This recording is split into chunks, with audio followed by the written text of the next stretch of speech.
Hello, I'm John Pollock, and this is Wei Ting, and today's show is brought to you by Raw and SmackDown, apparently. We didn't plan this.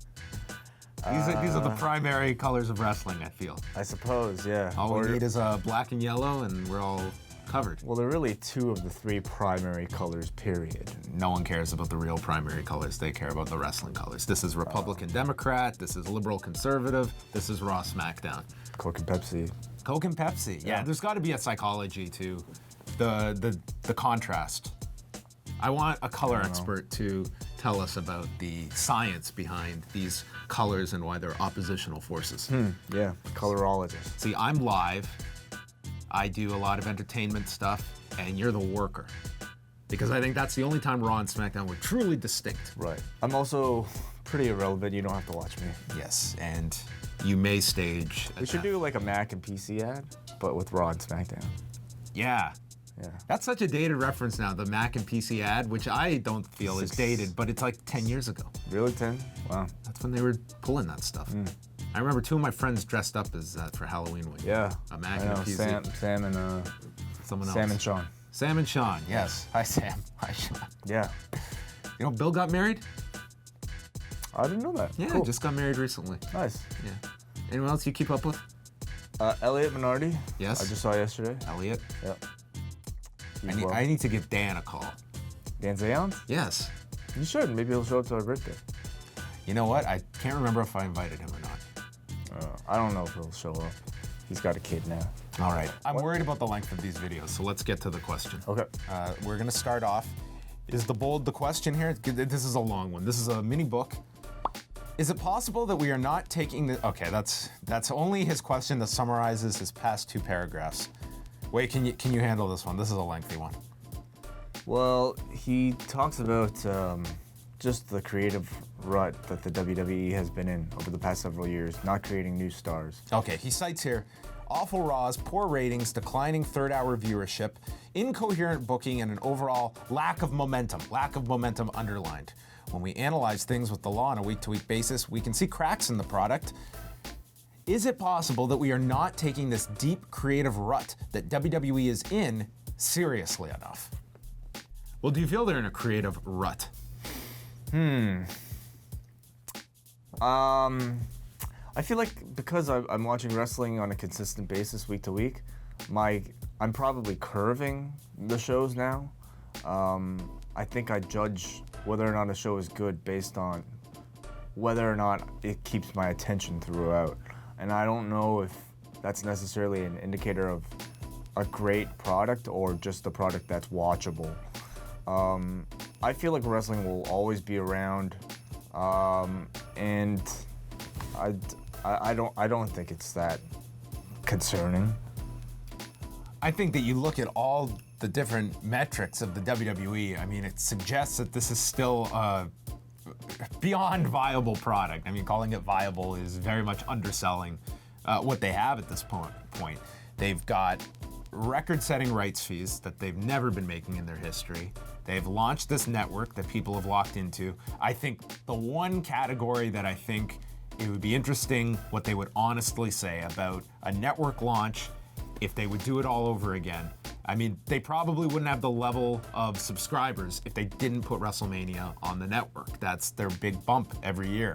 However, when I look at what Fight Pass just did last weekend with Anderson Silva and Chris Weidman, and the fact that they have not sacrificed anything, and in fact, pay-per-view... Like Michael Bisping. Sorry, what did I say? Weidman. Oh, sorry. With, yes, Anderson Silva and Michael Bisping. They haven't given up anything on pay-per-view, and they're going to do a gigantic number this Saturday. They're going to do another monster number in April with Jones and Cormier, and they're going to do a massive number in July for UFC 200, which doesn't even bring into the idea that Ronda Rousey could fight before the end of the year. And that's going to be a big one. So you look, they have built this thing, and it's not as big as the WWE Network, but they're still making a killing on this dying industry that is pay-per-view, that amazingly just never dies. In fact, it is pretty thriving. So does that at all answer the question? I'm not quite sure. I think so. All right, let's go to our next one then. John, from our good pal Brad, should I retire the right now count? You hardly ever say it anymore. Look at the decline in the chart below. And that final sentence might be my favorite sentence I've ever read. Look at the decline in the chart below. And man, there was certainly a peak period of the right now era. I swear to God, I've not consciously eliminated right now. I guarantee you there's other things I say that I'm not even aware of that are probably said a lot. So maybe just pay attention to other things I say a lot and you'll have a whole new graph. You haven't made a real effort to turn it down? I haven't. What is that giant spike in the middle, or like towards the third, the latter third? That was What is that? That was probably the. Why did it increase so much? That was our Van Halen tribute edition show. Get it? All right. I don't know, Brad, but I'll try and bring it back. Christian, do you guys have a favorite and least favorite thread on the board? Also, I'm a massive coffee lover and been listening to John's back and forth with coffee for years, so wanted to ask, do you guys have a favorite coffee drink / brand? Favorite thread, least favorite thread? My favorite has to be the fact-checking thread, the unofficial John Pollock fact-checking thread.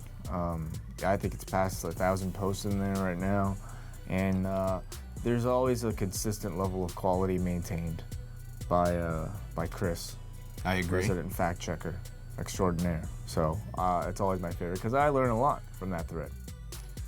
Do you have a favorite coffee drink or brand that you enjoy? You know, not necessarily. It's coffee, I'm not really a connoisseur at all. I just drink it for the drug inside. Well, that's healthy. I am going to give a shout out to my pals at Balzac's, which is a chain in Toronto. It's available on the Ryerson campus. It's available in Liberty Village. Why do you like them? It's very close and it's really good. I enjoy those more than Tim Hortons. Really close and really good. You know what's also great is that I walk in and they just pour it for me and I don't even have to ask them. It's just the usual. No, you're one of those. Yes. It's like your Cheers. I joked today. I said one day I'm going to order something different. And they laughed. You don't drink any like cappuccinos or anything like that? No. It's Just a coffee guy. yeah. I mean, sometimes I'm in the mood for Starbucks. How do you take your coffee? 1 milk, 1 sugar. You're a cream guy. Yeah, I'll do like 1 cream, 1 sugar. Wild man. Will from London. With ESPN recently announcing that they are going to start covering eSports, how do you guys feel about the classification of video games as an electronic sport?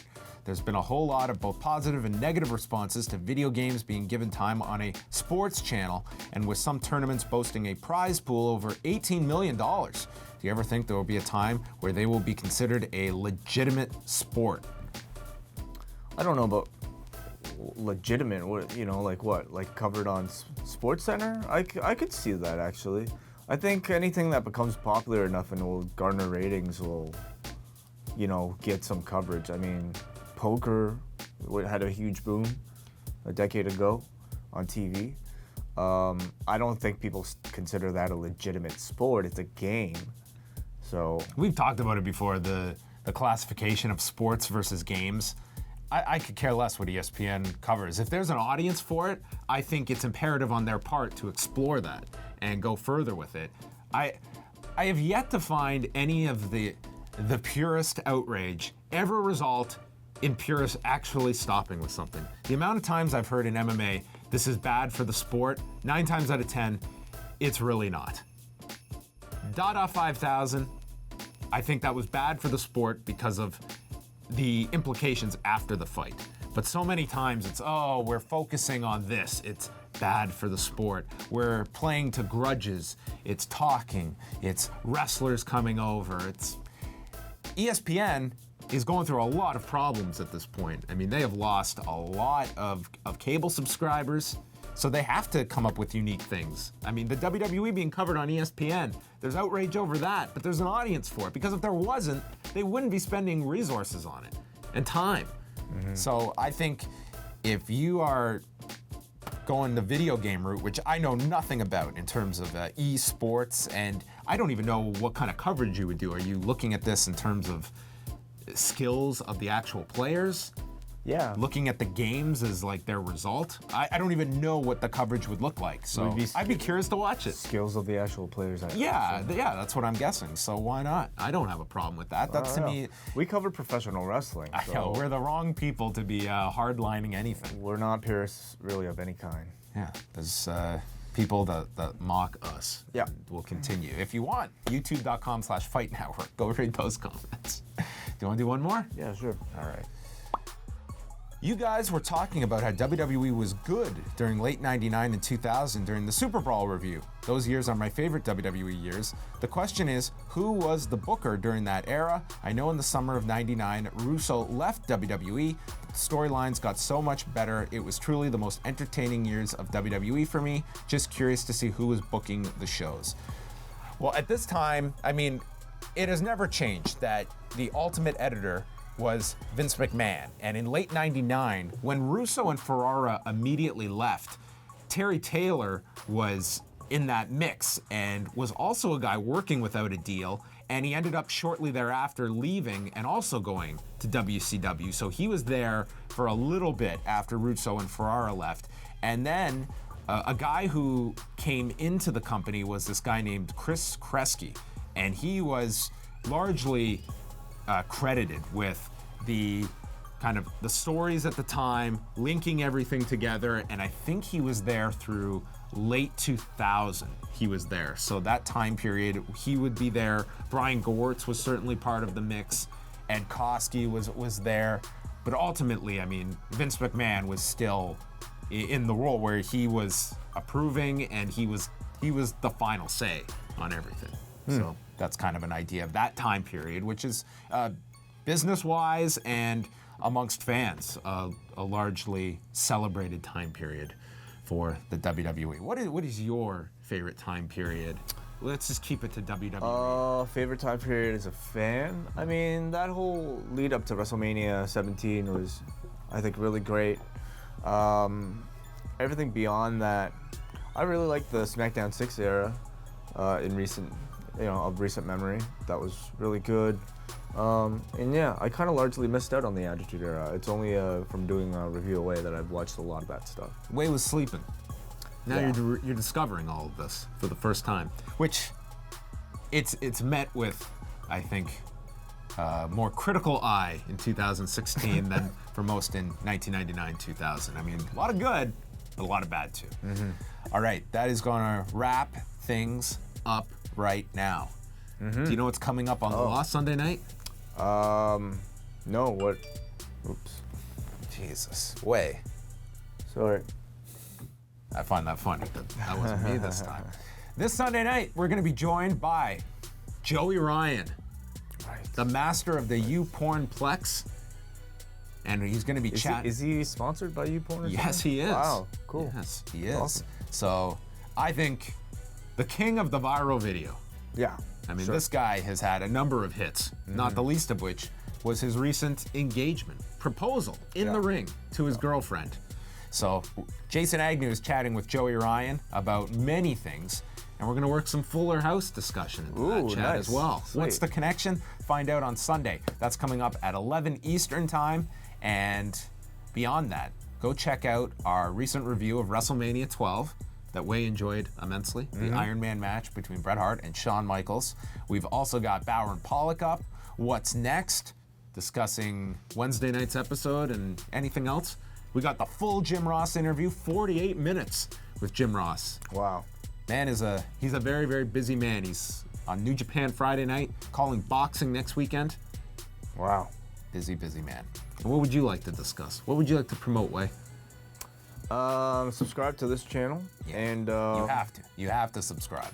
What else would I like to promote? Maybe leave a comment on iTunes when you get a chance. Yeah, go do that now. Leave a comment on iTunes. And enjoy your weekend. That's my other request.